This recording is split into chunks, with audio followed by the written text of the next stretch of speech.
I say. I'm not hungry, says Anthony. But can't you smell the slow cooker? The delicious aroma of coq au vin? I smile.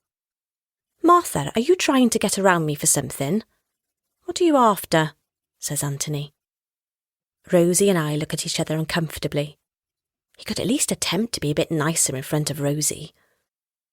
Well, I just wanted us all to sit down for dinner so we could tell you about Rosie's school trip.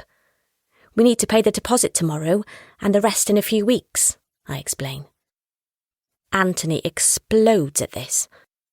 I know he's never keen to part with money, but this is extremely out of character, even for him. Rosie has always been his little princess. Surely he can't deny her a trip like this. You know we don't have any spare money. I should have had that promotion. I'm an excellent accountant, can't they see that? He stares me in the face, as though I have the answer. It's as though he blames me for him being unsuccessful in his promotion. For a moment, I wonder how he can be the great accountant he claims to be when we don't appear to have any money. Surely he should have managed it a little better. I don't understand where it all goes. I curse myself. A 47-year-old woman letting her husband manage the finances. From now on, I'm going to make sure I know where every penny is going.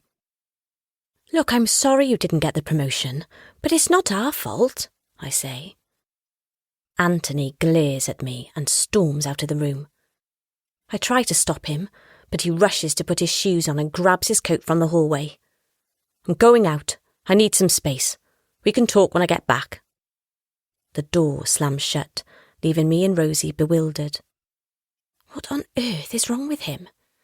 These past few months he has changed so much. Perhaps he needs to look for a new job. It's obviously too much for him where he is. He and Anna never got along that well. He probably hates the fact that he now works for her. He'll cool down. He's just a bit stressed with work, I try to reassure Rosie. Come here. Why don't we plait your hair? I say. Rosie huddles in beside me and I take strands of her beautifully silky hair in my hands. She always loved having her hair plaited as a little girl.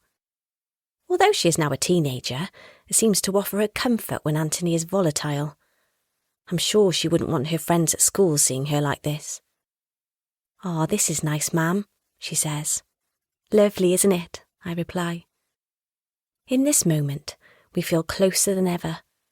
I think back to my parents, who were so conservative and never showed any emotion. I sometimes wonder if that is why I ended up with a staid husband who shows similar traits. "I wonder if Dad will notice my hair when he gets back," says Rosie. "Yes, I'm sure he will. It looks so pretty in plaits," I smile.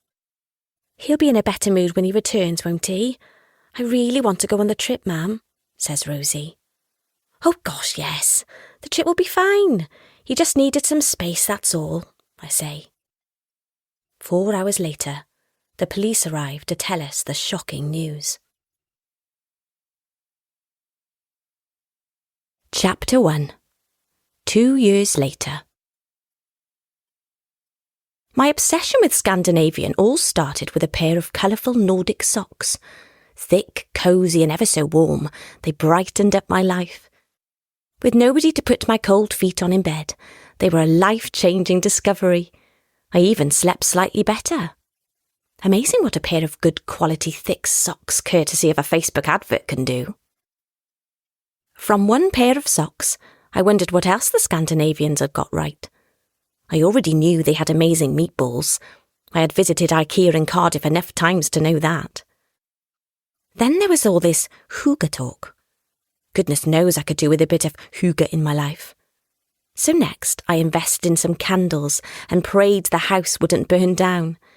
It hasn't so far, and for the last year I have lit a candle every night in front of a lovely photo of Anthony. It is a photo of him on Rosie's 14th birthday, before he started having trouble at work and became the stressed-out person he was. I hug my big fluffy hygge cushion as I try to stop any further memories flooding through. Since Anthony died in that terrible car accident, I have locked all the bad memories away in a part of my mind that I don't wish to access.